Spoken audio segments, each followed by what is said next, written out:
Hello everyone and welcome to Undisputedly. In this episode we're gonna have a look at another top Runeword, and this one is none other than the one and only, the Grave Almighty. So first of all, this weapon can be made into two specific weapon-based types, and those being swords or axes, and ideal bases I'd say are gonna be the Phase Blade for its superb attack speed, or the Berserker Axe for most damage, physical damage output, that being. So those are the two ideal weapon bases which you'd like to consider for making this Runeword. In terms of runes investments, there's one which stands out most of all the runes, and the runes required are F, Tier, Low, Mao and Rao, as the expensive one in this situation is the Low rune, which is considered somewhat of a high rune. The Mao rune is about mid-level rune, so it's much easier to get by. And now let's discuss the options of this specific Runeword. First of all, level requirement is 59, and it's a ladder-only type of weapon. And this specific one is made, as you can see, into a Phase Blade base type. So let's start with the options, and the very first one is 35% chance to cast level 15 Venom on striking.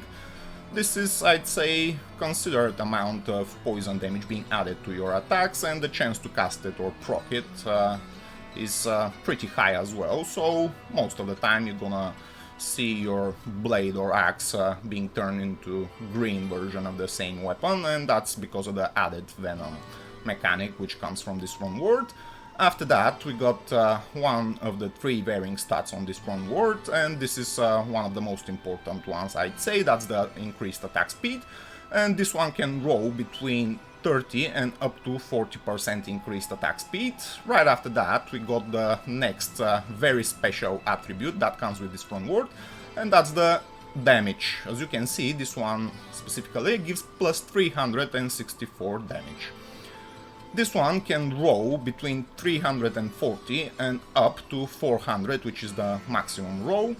And what's so special about this option is that it's calculated differently, and it's most likely act like it's directly added to your weapon physical damage.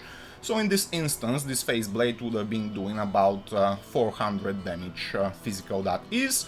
Of course, there is a bug, and that is not properly displayed on your character attribute, so the damage which is shown on your screen is far below what you're actually doing.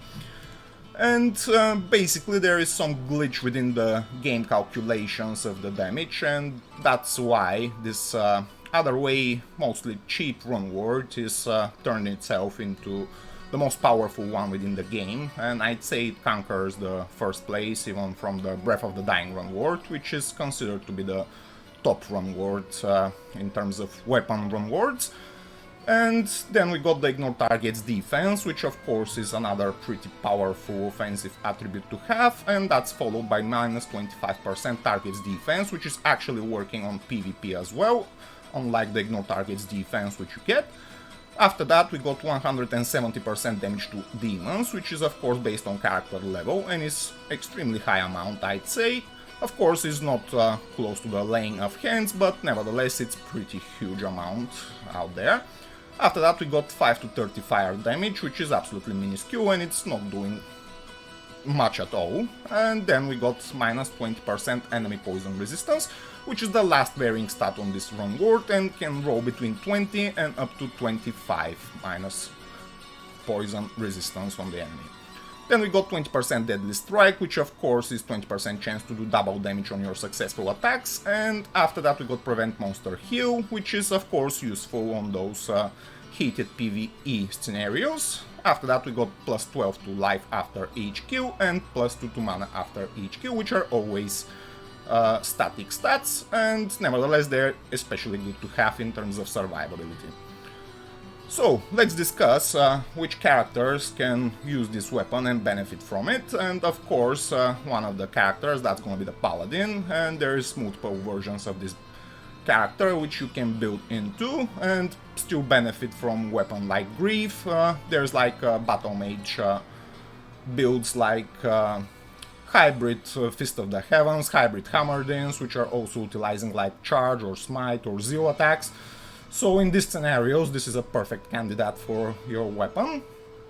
Other than that, of course, the Barbarian comes along. There's like multiple versions of this character as well. You can use it as a Pit Zerker, you can use it as a Whirlwind Barbarian, you can dual wield it as well for double the damage output. And of course it's a really high damage output weapon, and mostly with a properly crafted build and the rest of your inventory being gathered as well up to the notch, you can expect to one-shot a lot of character builds in Bloodmore and doing PvP that is, so of course super preferred weapon among the community. In terms of price, it can value a lot and it can go for under the rune's investment if it's having like low stats.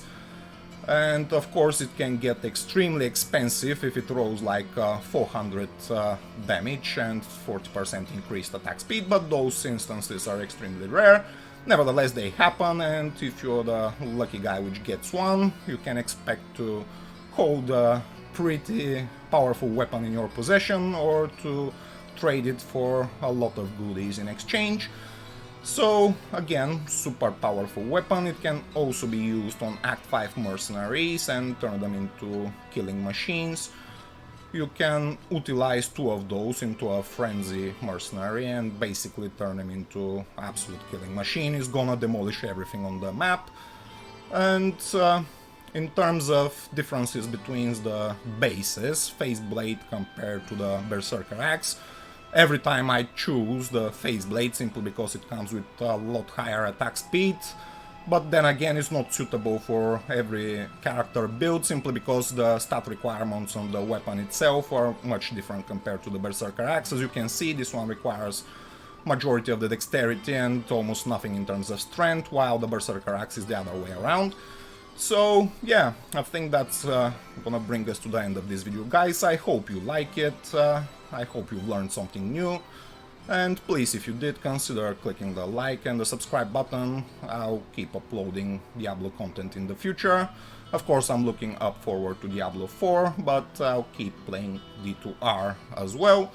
So yeah, that's it basically. The most powerful weapon within the game, due to a glitch within the damage calculations that is, but nevertheless super fun weapon. Many people debate if it has to be fixed or not.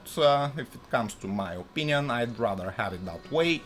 I don't want it to get changed, and of course super powerful in both PvP and PvM scenarios. It can be rather cheap or extremely expensive depending on the roles. And yeah, that's it, guys. Stay tuned for the next one, and I'll see you later. Bye!